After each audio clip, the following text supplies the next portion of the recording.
Aloha from beautiful Hawaii, where we're checking out the all-new 2018 Hyundai KONA.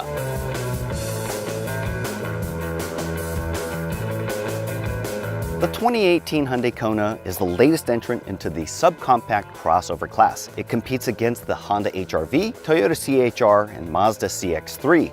Prices start right around $20,000 for the base SE trim. You get a 2-liter 4-cylinder engine that puts out 147 horsepower. It's mated to a 6-speed automatic transmission. Once you step up to the limited trim, you get an upgraded 1.6-liter turbocharged 4-cylinder that puts out 175 horsepower. It's mated to a 7-speed dual-clutch transmission. That is the pick because it seems to get off the line a lot better with that engine and transmission. This, however, is the fully loaded all-wheel drive Ultimate trim. Comes in just shy of $30,000. Admittedly, when this was first unveiled last year in Korea, I was not a fan of the design.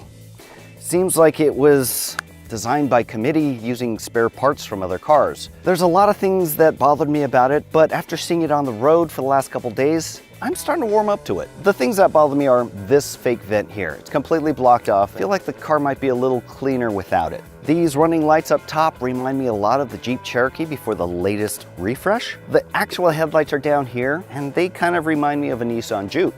These unpainted gray plastic parts remind me of a Honda Element, and even this rear roof pillar has echoes of something from Land Rover. You may like it a lot more than I do, but honestly, I don't hate it as much as I did either.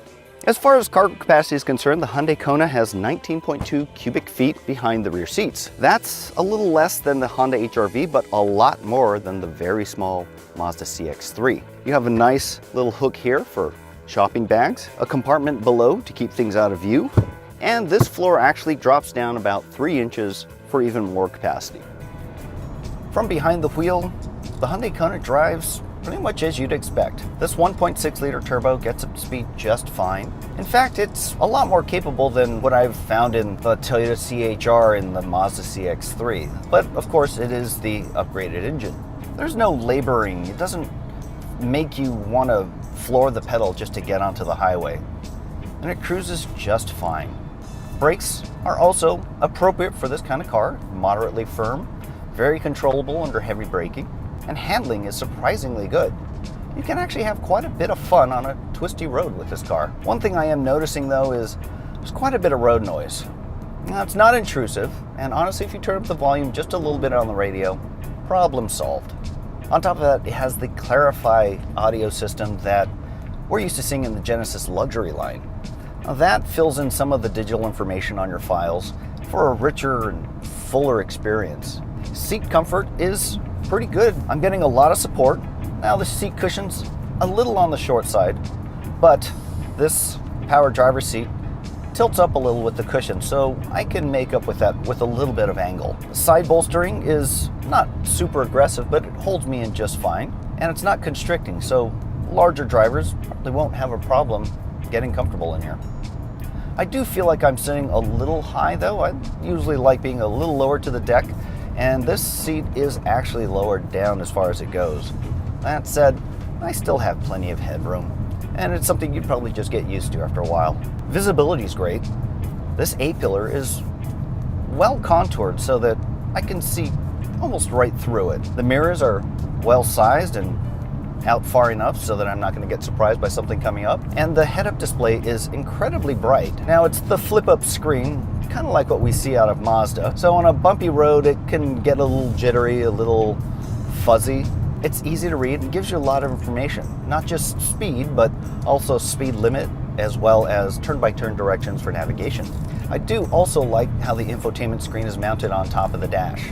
It's right in the driver's sight line, maybe not as well executed as some of the other ones where it looks like a tablet dropped right at the very top of the dash, but it's easy to see, and it actually looks better than some of those tacked on tablet looking things. It is a hot, humid day here in Hawaii, and these perforated leather seats are breathing just fine. I'm comfortable. Ventilated and cooled seats, they're not an option. Judging from how well they're breathing, not really that necessary either. For colder climates, you do get heated front seats. Overall, the interior of the KONA is pretty good for the class. You have your padded elbow touch points, and almost everything else is kind of harder plastic, but that's to be expected for cars in this price range. And as affordable as it is, it looks fairly attractive. Everything works really well. All the buttons are placed where you expect them to. The infotainment is super easy to use. Everything just works. And trust me, I'd rather have slightly boring over gimmicky that's hard to use any day of the week. Now, even though the Kona is pretty decent at handling, the ride quality doesn't suffer. It's compliant enough, fairly comfortable.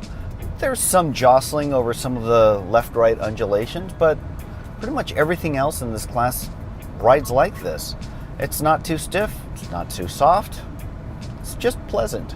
In the upper trim levels, the Kona comes with quite a few advanced safety features. That includes frontal collision warning and mitigation. That generally means it also has the hardware needed for adaptive cruise control. Unfortunately, that's not offered either as standard or optional equipment, which is too bad because on some of the longer stints I've been driving on, it would have come in really handy. In its defense, very few other cars in this class have adaptive cruise control. Here I am in the back seat and I have plenty of room. I'm 5'10" and the driver's seat is set for me, and I have plenty of room for my knees. My feet slide under the seat just fine. All the elbow touch points are nicely padded. As far as visibility is concerned, well, I have a nice view outward to the side, and even this little cutout window here opens it up, makes it feel a little more airy. Like the front seats, these cushions are a little short for me, but I am getting a lot more support than I normally would from other cars in this class. What I mean there is those cars have their cushions mounted a lot lower to the floor, and it leaves me with almost no support for my thighs. All things considered, I'd be fine back here for a long road trip. It's a pleasant place to spend some time. Now, the Kona is by no means an off-road capable SUV, but it does have a locking differential that gives it a lot more ability than some of its competitors. I'm on this rough, volcanic, rocky trail here, and it's handling the climb just fine.